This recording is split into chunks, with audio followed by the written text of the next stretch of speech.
அதில் புது மனிதனில் வந்து ஒரு முக்கியமான ஒரு ஒரு வில்லன் கேரக்டர் நான் பண்ணியிருப்பேன். சரத்குமார் சார் நானும் வில்லன். ஒரு பானுப்பிரியா தான் ஹீரோயின்.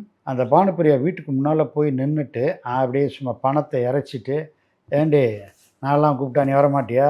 கபாலி கூப்பிட்டா தான் வருவியா? அவன் தான் காசு தரானா? நான்லாம் தரமாட்டேனா? இந்தா எவ்வளோ வேணும் காசு?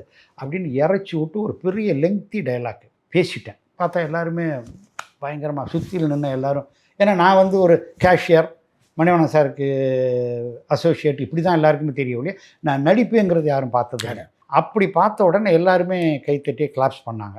இப்போ வந்து வலைக்கு தப்பிய மீன் மாமு உலைக்கு வந்தது பாரு, இந்த பாட்டு வந்து காசிமேட்டில் எடுத்துகிட்டு இருக்கோம். அப்போ தான் வந்து சத்யராஜ் சார் இதுக்கு முன்னால் வந்து அஃபிஷியலாக மட்டும்தான் பேசிக்கிட்டு இருப்போம். சத்யராஜ் சார் என்னைய அப்போ தான் கூப்பிட்டார். இங்கே வாங்க, என்ன நீங்கள் எங்கேருந்து வந்தீங்க, என்ன உங்கள் பிளான்னு அப்போ தான் பர்சனலாக என்ன பண்ணலான்னு, என்ன ஆகணும்னு உங்களுக்கு ஆசை? டைரக்டர் ஆகணுன்னு தான் ஆசை. நான் ஒன்று சொல்கிறேன் உங்களுக்கு, நீங்கள் வந்து ஒரு டைரக்டர் ஆகணும்னு சொன்னால் முதல்ல ஒரு கதையை ரெடி பண்ணி, அதை போய் ஒரு ப்ரொடியூசர்கிட்ட சொல்லி, அதுக்கப்புறம் ஒரு ஹீரோட்ட சொல்லி, அதுக்கப்புறம் ஒவ்வொரு நாள் ஷூட்டிங்லேயும் டென்ஷன், அது இது எல்லாம் தாண்டி நீங்கள் முடிஞ்சு அதுக்கப்புறம் வெற்றி அடைஞ்சு வர்றதுங்கிறது ஒரு பெரிய போராட்டம். நீங்கள் டைரக்டர் எப்போ வேணாலும் ஆகிக்கலாம், நீங்கள் பேசாமல் நடிகன் ஆகிடுங்க. அன்னைக்கு ஒரு நாள் நீங்கள் வந்து அந்த பானுப்பிரியா வீட்டுக்கு முன்னால் ஒரு சீன் பண்ணீங்க தெரியுமா? அப்போ என்னைய பார்க்குறதுக்கு பி. வாசு சார் வந்திருந்தார். அவர் கேட்டார், யார் அந்த பையன் அப்படி பிச்சு உதறானே?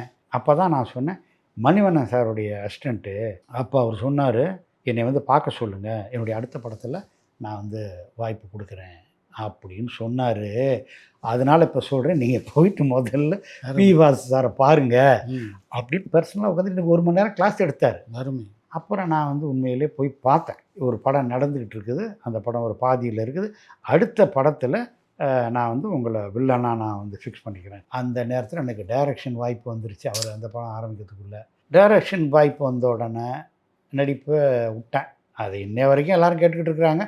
சரி இப்போயாவது நடிப்போம்னு சொல்லிட்டு கொஞ்சம் சில வாய்ப்புகள் வருது, போய் நடிச்சிட்ருக்கேன்.